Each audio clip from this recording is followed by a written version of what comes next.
এই মুহূর্তে সব থেকে বড় খবর, আপনারা আপনারা একাধিক গণপিটুনি দেখেছেন, বিভিন্ন জায়গায় নিরীহ মানুষকে মারধর করছে আপনারা দেখছেন। কিন্তু আজকে যেটা ঘটেছে, দক্ষিণ 24 পরগনা ধোলার থানার পুলিশ চোর সন্দেহ করে থানায় পিটে মারলো আইএসএফ কর্মীকে। আমরা যেটা বুঝতে পারছি, একমাত্র ইন্ডিয়ান সেকুলার ফ্রন্ট দল করার জন্যই তাকে আজকে মৃত্যুবরণ করতে হলো। আপনারা ছেলেটাকে দেখতে পাচ্ছেন, ছেলেটার কি হারে মারধর করেছে। কে মেরেছে? থানার প্রশাসন মেরেছে, ঢোলা থানার পুলিশ মেরেছে। এরকম ন্যাক্কারজনক ঘটনা আমরা তীব্র নিন্দা জানাই।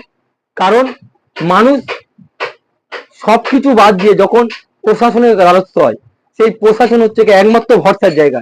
সেই প্রশাসন যদি এরকম ভাবে একটা নিরীহ তরতাজা ছেলেকে পিটে মারে, তাহলে এর থেকে ন্যাক্কারজনক ঘটনার কি হতে পারে? রাজ্যে আর গণতন্ত্র বলে কিছু আছে? আজকের মানে এরকম একটা ভিডিও করতে হবে এটা কখনো আশা করিনি। কারণ যে সংবিধানের শপথ নিয়ে আজকের প্রশাসনের কাজ করছে, সেই প্রশাসন একটা নিরীহ ছেলেকে পিটে মারলো। ছেলেটার দোষ কি ছিল? ছেলেটার দোষ ছিল 30শে জুনের ঘটনা। ওই তারিখে দুটো বাচ্চা ছেলে চুরি করেছিল। সেই চোরটাকে হাতে নাতে ধরেছে এই আইএসএফ কর্মী।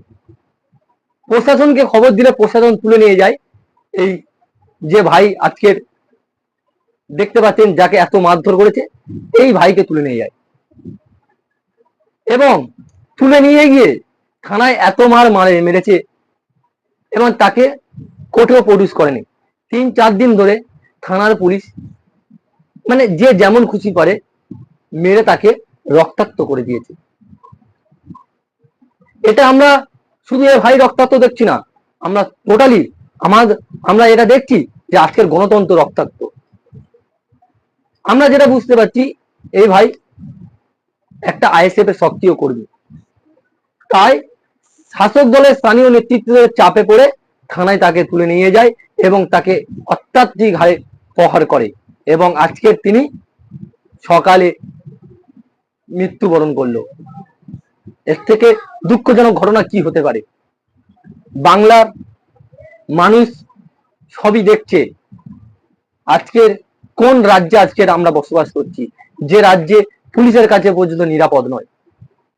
আমরা চাই যে প্রশাসনের উদ্দি পড়ে যে অফিসার এনাকে এত মারধর করেছে, আইনের মাধ্যমে তাকে শাস্তি দেওয়া হোক, এই দাবি আমরা রাখলাম। আমরা ভিডিওটা বেশি বেশি শেয়ার করে দিই। রাজ্য সরকারের পুলিশের যে আসল রূপ সেটা যেন জনগণ দেখতে পায়, যে আজকের প্রশাসনের পর্যন্ত কাছে মানুষ নিরাপদ নয়। এর সঙ্গে যারা যুক্ত আছে, যেসব শাসক দলের নেতা যুক্ত আছে, তাদেরকে অবিলম্বে শাস্তির দাবি আমরা রাখছি। আমি মইদুল ইসলাম, আর আপনারা দেখছেন আমার ছোট্ট YouTube channel Bangla MN TV. ভিডিওটা বেশি বেশি শেয়ার করে দিন, যাতে সকল মানুষ যেন দেখতে পায় আসল পুলিশের রূপটা।